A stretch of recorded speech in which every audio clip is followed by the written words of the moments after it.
sometimes we forget and we move on in life, but there are certain special places in my heart for some folks who have been responsible for my position here, and again, for mentoring and for guidance, and they're not here right now.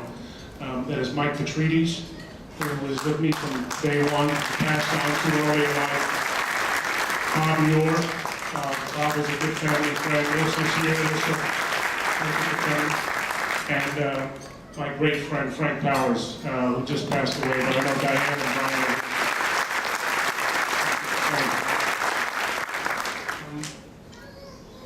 Today is, I was taught at an early age about not just my family, but in particular my grandmother, who said that this is the greatest country on earth. And fortunately, my family settled here in Staten Island and talked about things like honor and selflessness, and family and friends and sacrifice. And when we come across people who may look and be a little different, the differences are not something just to be tolerated, but really something to be celebrated. And there's no greater country on earth, no greater community, in my opinion, than right here in Staten Island, the great country of the United States of America.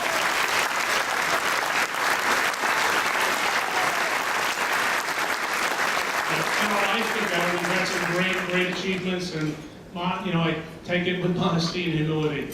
I just like to think I was just doing my job. So for the folks who've given me that privilege of doing my job, the people of Staten Island and Brooklyn, I publicly once again say thank you for giving me that privilege to serve in the United States House of Representatives. Who would have thought that a grandchild of a woman who couldn't really put two words of English together could ultimately go to the United States Capitol and raise and represent this community. And to Mr. Taormina, who sang the Star Spangled Banner, thank you very much. We were able to find the one Italian guy in Staten Island, Mr. Taormina, who could sing it so well. Godspeed. Thank you very much.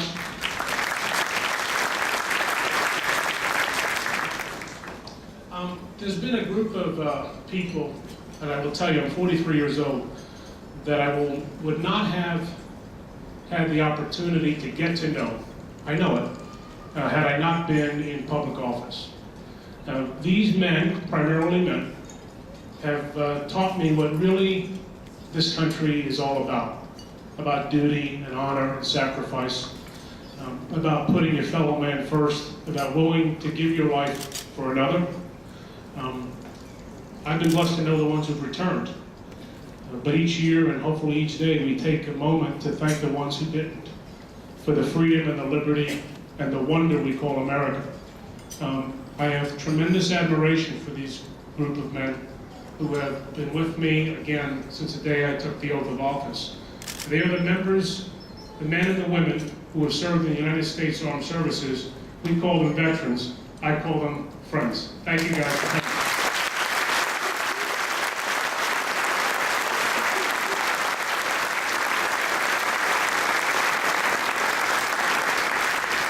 People say, there are a lot of challenges that we confront in each of our lives and issues that come before us in our personal lives, in our professional lives, but our future is bright. We can stand with conviction and affirmation that God has blessed each of us. He has given us the power, some tremendous powers and tremendous gifts to contribute, to give, to console, to pardon, to be there when your friend is in need, to be there when a family member needs your help, to be there when he's having a tough time. And we always take a step back and say, well, what's tomorrow going to bring? Well, tomorrow's a mystery. Yesterday is history, and today is the present. It's a gift. Today is a gift. And that's why I'm so honored to have all of you share in this gift today.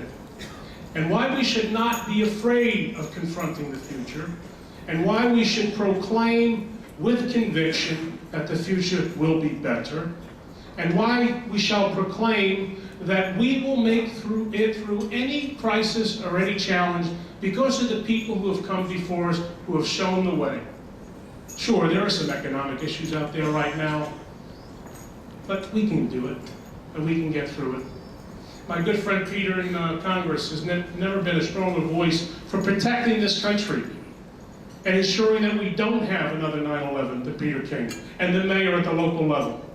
You know, recently there was a talk about an attack, not a talk about an attack, but an actual attack in India. A lot of innocent people lost their lives because of an act of terrorism. But believe it or not, that was a model of attack that was plotted back in 1993. It was called the Landmarks attack. Fortunately, our intelligence community got a hold of those individuals before they carried out their acts.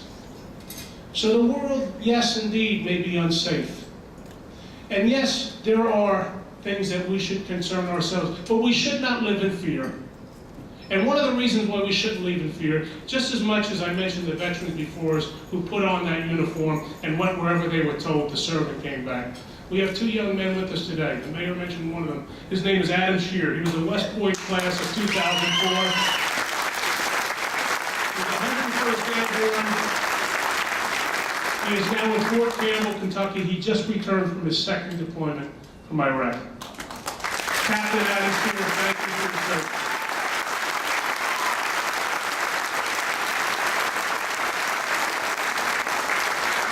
In addition, we have with us, although he's not here, his parents, Dr. Leo and Dr. Lucco, but Captain Derek Leo's parents. He's serving as post-judge advocate at the Army War College. Thank you, folks, for coming.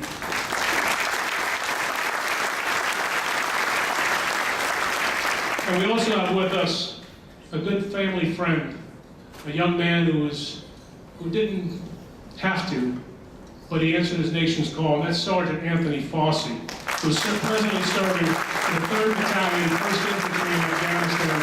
He's home on leave. He will be returning to Afghanistan on this Thursday. So this Christmas and Hanukkah season, when wrestled around and thinking about the wonders and the gifts we have, think of those young men who continue to wear the nation's uniform to keep us safe, to keep those freedoms free, and keep our liberty secure.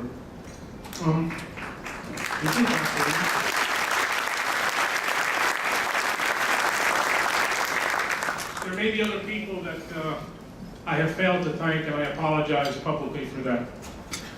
But rest assured that I have been blessed to call Staten Island my home. I have been blessed to represent the people of Staten Island and Brooklyn all these years in Congress. I have been blessed by the gift of friendship that each of you have given me in the good times and the bad. And I am blessed knowing full well that we continue to live in the greatest country in the world. And